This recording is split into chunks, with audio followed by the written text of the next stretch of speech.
Hello, my name is Christopher Tsavatewa, and I'm going to be talking about perceptions of data governance and identifying critical success factors in a university systems implementation effort. I'll begin with a quote from Senior that says all organizations already govern data. They may do it informally, sometimes inefficiently, often ineffectively, but they already govern data, and they can all do it better. We'll begin by discussing data governance. As we all know, it's a growing field in information technology, information management, and information system disciplines. Begg and Sierra suggest that data governance formed from a convergence of several well-established areas concerned with data, such as data quality management, data management systems, data security, and data administration. And while a number of data governance definitions exist, a simple characterization of the domain can be summarized by this statement by Beckett and colleagues that it's the exercise of authority and control over the management of data resources. Now, institutions of higher education have seen a rapid escalation in and an attentiveness to institutionalizing data governance over the past several decades. In fact, it's this rapid escalation that's been driven by a number of factors, from normative forces from sector peers, coercive forces, defining compliance obligations, and market forces requiring fiscal stewardship and adaptability. See, data governance frameworks have offered colleges and universities a structure to address data availability, data usability, data integrity, data quality, and data security. Now, these have been long adopted by similarly situated data-intensive sectors like manufacturing, banking, aviation, telecommunications, and healthcare. But the commentary and research has consistently reinforced the notion that higher educations that adapt to the demands of quality data and utilize effective master data management and data governance practices are better positioned to gain a strategic advantage over their peers and therefore maximize student and institutional outcomes.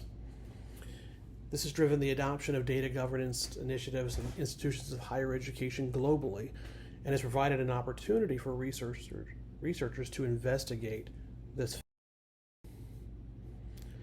So when we think about the problem established in the research undertaken here, is that while formal data governance adoption is a well-established need in academia and in practice, that data governance has not seen the penetration necessary to achieve these outcomes expected in higher education as well as it could be. In fact, data governance continues to rank consistently high among the top issues facing higher education administrators.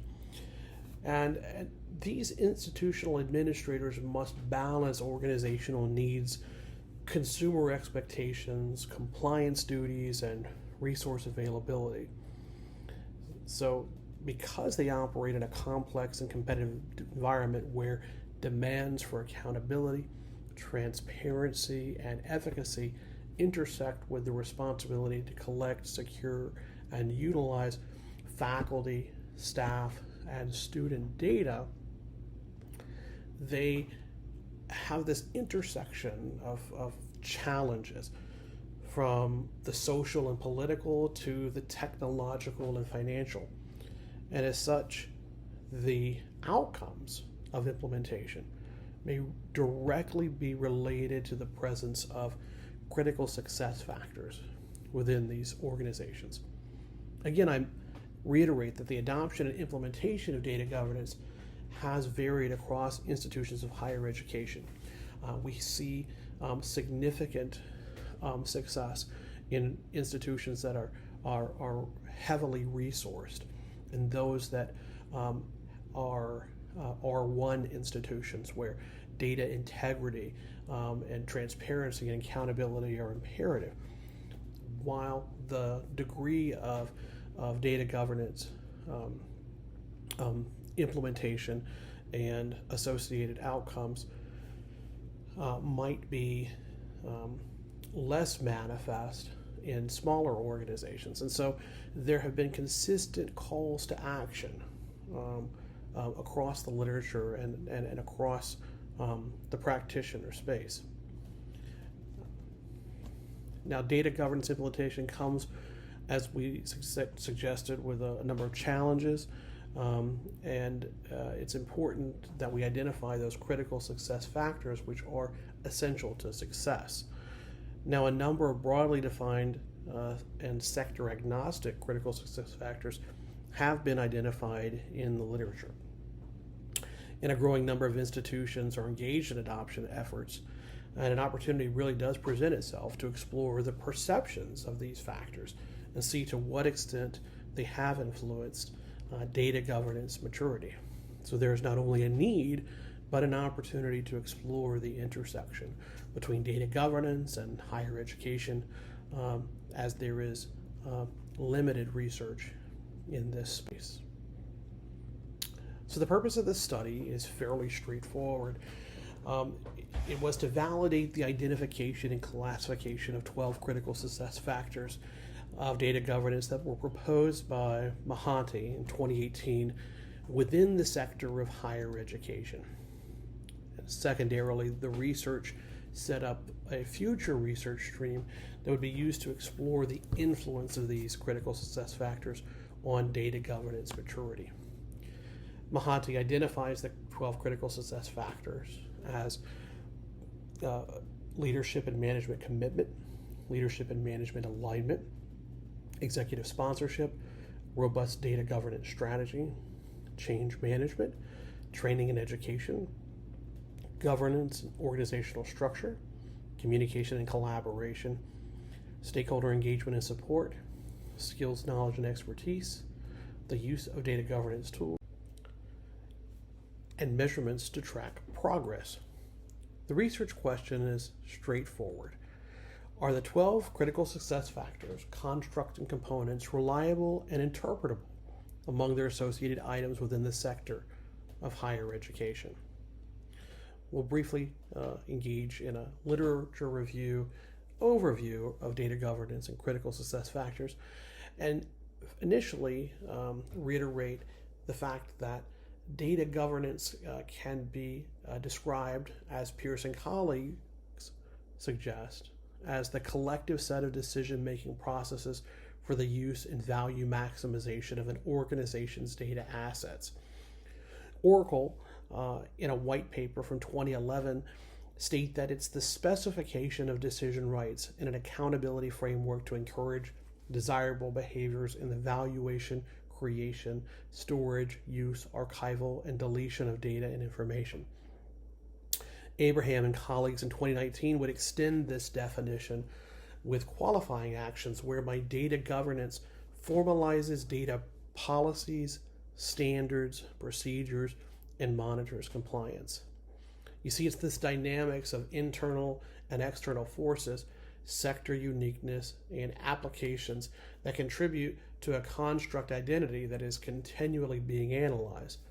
Otto and Abraham and others have suggested this is why we need to continue to pursue research in the area of data governance. Also, when we look at higher education, we find that organizations are continuing to define what data governance means to them and their rationale for pursuing it, ensuring that the underlying culture that is critical to data governance development and implementation accelerates at a level to quickly catch up with those other sectors that have long prioritized data governance. When we think about critical success factors, of course, we know that Rockart, the father of this terminology, identified that the critical success factor is the limited number of areas in which results, if they are satisfactory, will ensure successful competitive performance for the organization. And Mahanti, in the 2018 research, would conclude that 12 such sector-agnostic critical success factors were identifiable and relevant to data governance as, quote, the key elements without which the data governance initiative flounders. While I don't have time to go over every single critical success factor area, we'll touch on just a few. When you think about leadership and management commitment, the literature, both academic and practitioner, has resolved that data governance requires not only the involvement and commitment of all organizational staff, but the full sponsorship and endorsement of operational management and senior level executives. Research by Basali notes that regardless of maturity level within an organization, that data governance requires commitment at all levels. It's particularly one that embraces people, processes, software, and executive buy-in and support. Furthermore, they note that the success of a data governance program and to provide strategic resources is essential that leadership be inspired, committed, and visionary.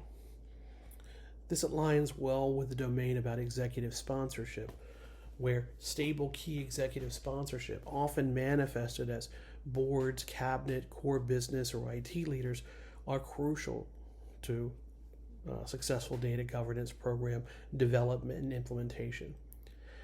The literature has consistently established that the value proposition need not only be understood, but communicated by executives for data governance to be successful. IBM lists obtaining executive sponsorship among its 14 steps for a unified data governance process. And Smith stresses that the lack of sustained sponsorship is one of the main reasons that data governance efforts fail, specifically during management and role changes. With regard to training and education, these efforts are well established in the literature as integral to data governance implementation. Abraham contends that training programs ensure that stakeholders have the necessary knowledge and qualifications to support the implementation of data governance, while Allison reiterates that training is the most important action or interaction item to ensure data competencies in data governance implementation occur. Fundamentally, training and education is seen as critical to formalize the accountability framework essential in data governance. But despite this, Ladley reiterates that training and education efforts are described as one of the most abused deliverables of data governance implementation. We'll move on to stakeholder engagement, where the research consistently references the importance of stakeholder engagement. Spear submits that data governance programs, in order for them to succeed, stakeholders for all areas should be involved and convinced of the value of data governance and what it can provide.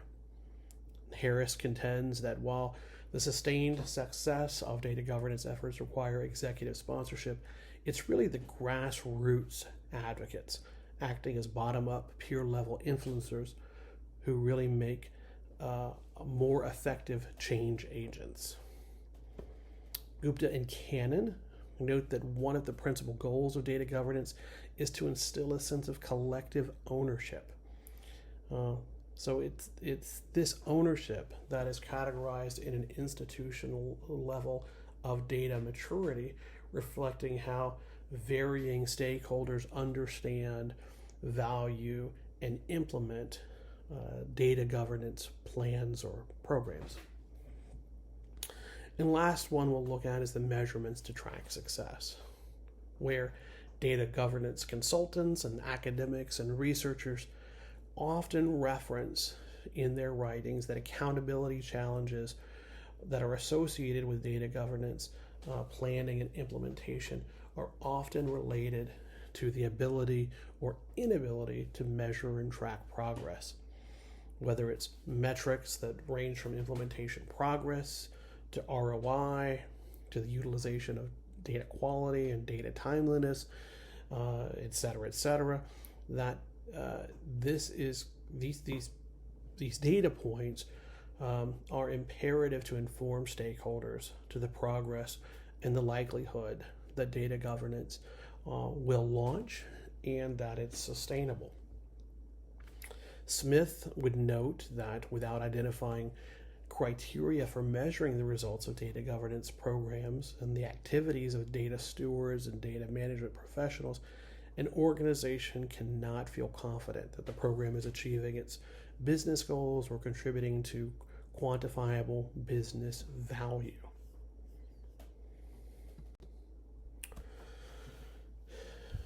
In this research, we looked at a modified survey influenced by the design of Mahanti that identified critical success factors in the implementation of data governance across a number of business sectors. Now, that sectors that were included in the original analysis did not include higher education.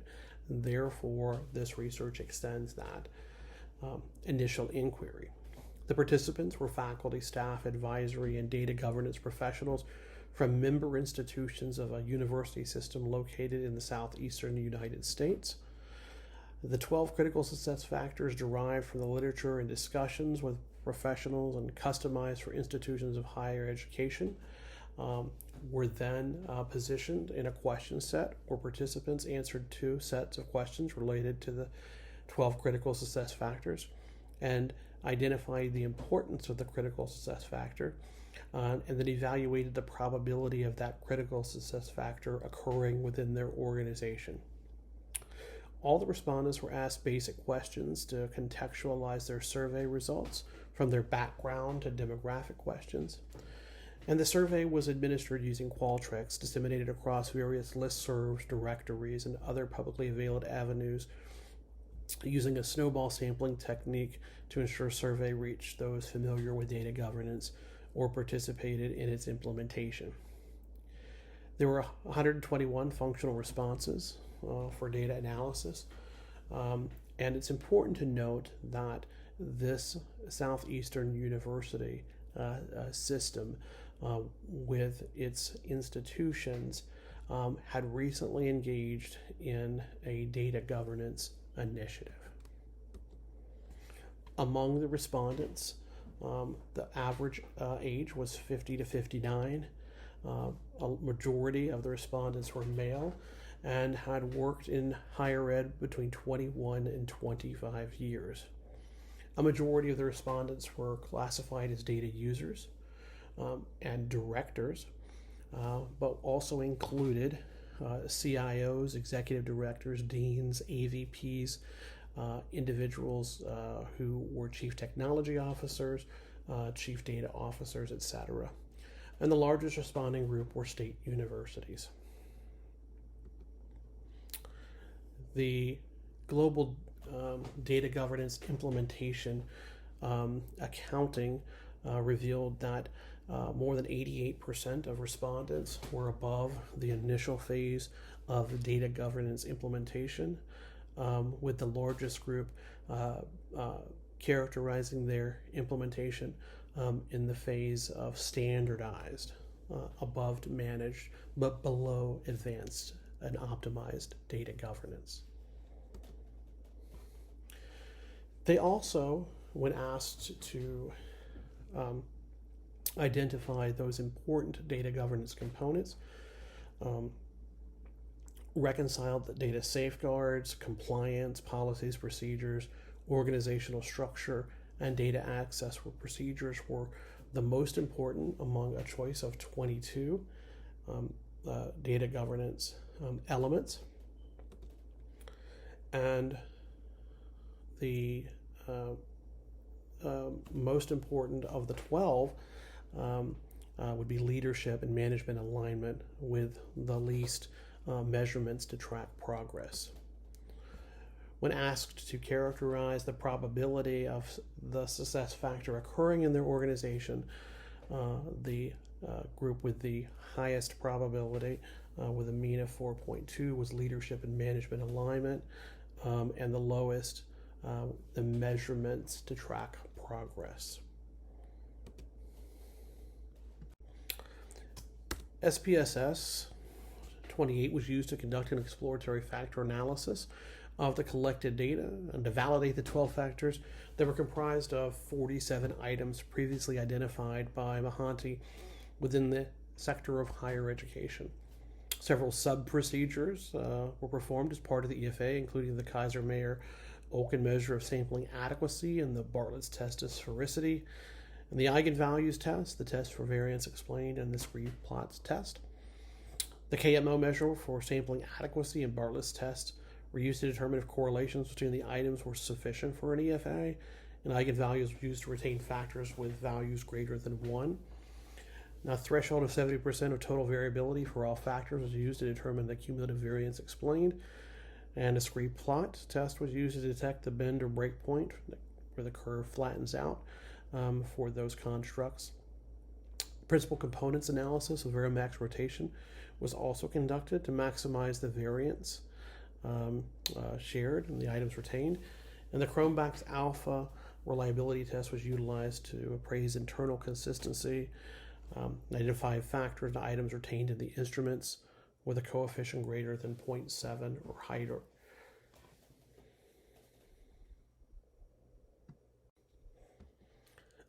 Here we see an initial exploratory factor analysis was conducted to identify the baseline factors in the data set with a minimum factor loading set at 0.5. The communalities of the scale indicate the amount of variance in each dimension was also assessed to ensure the acceptable levels of explanation, and the results show the communalities ranging from 0.6 to 0.846. A resulting KMO and Bartlett's test verified the sampling adequacy for exploratory factor analysis as the values were greater than 0.6. And the weighing of the overall significance of the correlation matrix was undertaken through the Bartlett's test, which provides a measure of statistical probability that the correlation matrix has significant correlation among its components, and it suggests that the collected data is in fact suitable for factor analysis. The initial solution derived from the analysis yielded 9 factors across 47 items for the scale and fewer than 12 that were posited by Mahanti. And each of those factor loadings had eigenvalues greater than 1 and accounted for 73.776% of the variation. And based upon the initial outcomes of the exploratory factor analysis, where 10 items either didn't adequately load onto a factor but loaded onto a conflicting factor or cross-loaded onto a factor, additional EFA and PCA with Varimax rotation were conducted, whereby a final 6-factor solution produced a KMO of 0.905, verifying the sample adequacy, and the Bartlett's test was significant at the 0.00 level, and affirmed again that the data was suitable for factor analysis.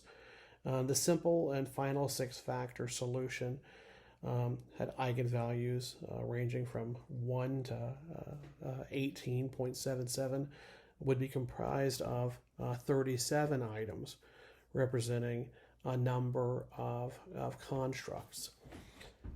Now these items underwent an additional analysis to test the reliability of each factor identified, and the Cronbach's alpha of 0.70 was considered as acceptable, and the Cronbach's alpha for the 6 factors ranged anywhere from 0.874 to 0.933.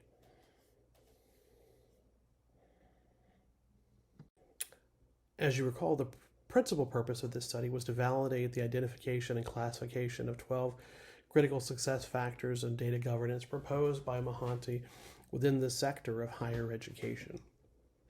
The first factor, leadership investment, manifested as the convergence of 2 previously identified success factor constructs, those of leadership and management alignment and executive sponsorship. Now, these items find relevancy in higher education because As Hubbard would say, an effective data governance management program is top-down driven and bottom-up executed. Our senior leadership at an institution must be steadfast and visible in their commitment to programs by endorsing the activities and, where appropriate, and actively participating individuals engage. Smith also notes that the key to data governance success is often the sustainment of sponsorship, which gives the organization a chance to recognize the permanent nature of a program. Factor 2, change management and planning, was expressed as a combination of two previously identified success factors, that of change management and training and education. Researchers have noted that change management is not only an integral part of an organization thriving in a digitally driven era, but that data governance is key to carrying out this transformation, such that it's critical to capitalize on data as an asset. We have discussed that institutions of higher education, with their vast stakeholder groups, must be especially attentive to change management. In fact, Brown notes that it's the cultural change that underpins effective innovation, and warns that cultural change is actually harder than technical innovation. Factor 3, data governance strategy and organizational structure, appears as a convergence of two previously identified success factors, that robust data governance strategy and governance organizational structure. As previously discussed, the need for both analytics and data-driven decision-making has compelled colleges and universities to rapidly evaluate and respond to the intersection of IT and business strategy.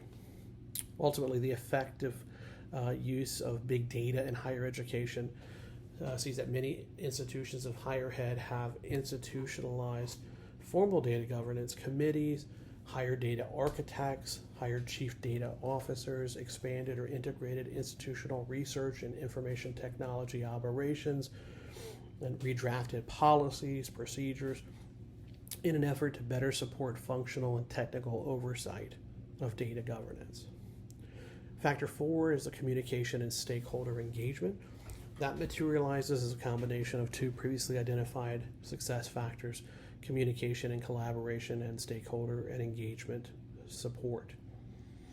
Weber and Zhang note that adapted data governance emphasizes frequent communication and collaboration among a breadth of stakeholders, critical to ensuring good decision making. In higher education, we see that these decisions can range from training expectations and operational definitions to permissioning and auditing timeliness, all of which require engagement with and representation from stakeholders across the institution, from legal affairs and fiscal affairs to enrollment management and academic affairs. It's critical that every communication avenue available, from the invasive to non-invasive, be utilized, not only to ensure compliance, but data governance buy-in.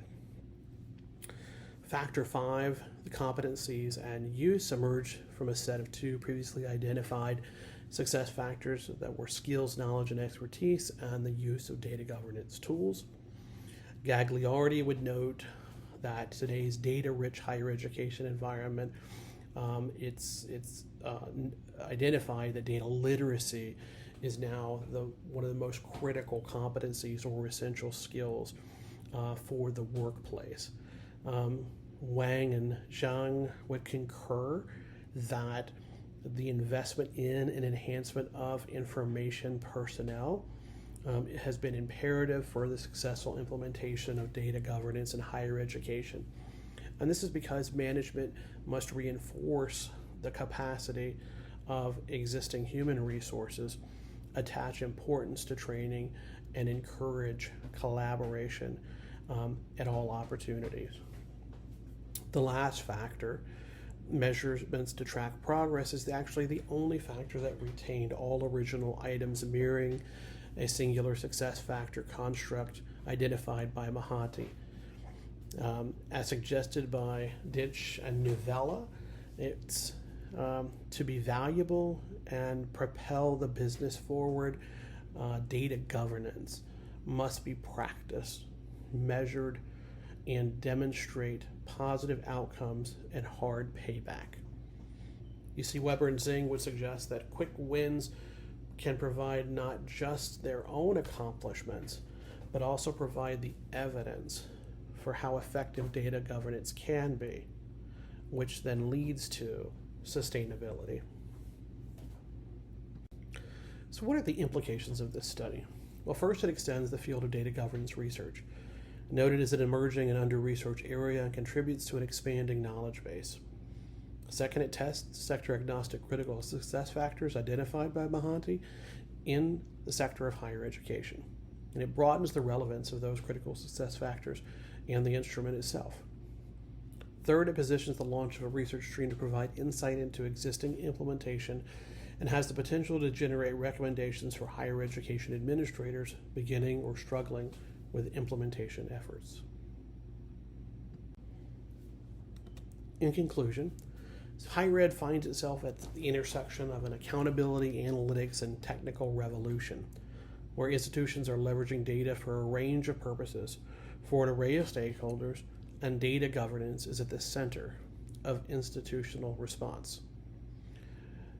You see, data governance has slowly gained legitimacy and attention in higher ed, where it's now considered a best practice among institutions of higher education seeking to enhance the use of business intelligence in their operations. The instrument tested, comprised of 47 items, was found to be reliable to measure critical success factors of data governance consistent to those found in the literature in 11 of the 12 identified by Mahanti. Findings from the initial analysis among institutions of higher ed suggest that managers and stakeholders tasked with executing data governance plans must secure leadership investment, craft an appropriate data governance strategy and organizational structure, exercise change management and plan to train and educate, foster stakeholder engagement and communication, develop workforce competency and usage practices, and institute measures to track progress to improve their chances of successful implementation. The limitations of this research are that they were conducted in institutions of public higher education within a single system. They restricted respondents to employees of the individual institutions within the university system sampling frame and excluded perceptions of system leadership and staff. The data collection method, while appropriate, was dependent upon both self-selection and penetration into a broad stakeholder group ranging from executives to staff. And then the temporality. The fact that the system under analysis had recently engaged in a data governance initiative may have influenced the perceptions of outcomes as well as the implementation likelihoods.